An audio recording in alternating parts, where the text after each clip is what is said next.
Friday, November 13th marks the official start of the 2015-16 Big 12 women's basketball season.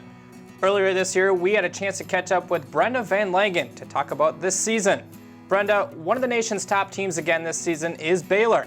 Just how good can they be? This team is going to be pretty special, you've got to think. I mean, they have three legitimate All-American candidates. To me, it starts with Nia Johnson. As a point guard, I think even on the national level, she may not be recognized as much as she should be. If she's not the best, she's certainly one of the best point guards in the country. And of course, her favorite target is Nina Davis, who just happens to be last year's Big 12 Player of the Year. And then you add Alexis Jones, who transferred from Duke and is coming back home. She went to MacArthur High School, the same high school, of course, as Odyssey Sims, the great Baylor point guard previously. So you've got in those three legitimate All-American candidates. They're loaded. Not only are they going to contend for the Big 12 title, but they're going to be in the running for a national title this year. Which team would you say has the best chance to end Baylor's streak of Big 12 titles this season?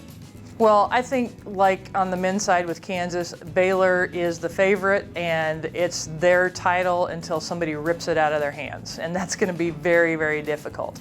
But I think in Texas and Oklahoma, you have two contenders that have a lot of talent and we're going to see some epic battles, I think, between those top three teams this year.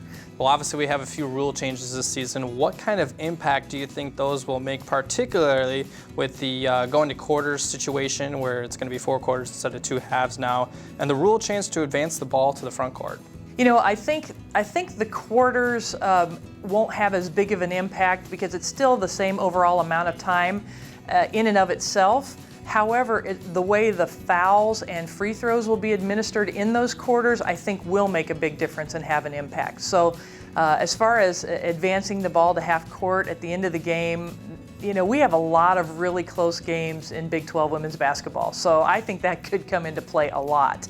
And there are some nuances with it, so teams have to be really aware and careful because if you're late in the game and you get a rebound, as long as you don't throw it out to the outlet, you can call a timeout and you can advance to half court. So who turns in outlets and forgets, and then you can't advance the ball. So, you know, it's going to be learning for the players, learning for the coaches, using the right strategy when it comes down to it at the end of the game. I think it's going to be very interesting to see how that factors in, and, you know, if you do get the timeout, how much of an advantage that is to play the ball in from half court and have an opportunity in the half court. For the Big 12 Digital Network, I'm Mitch Gerber.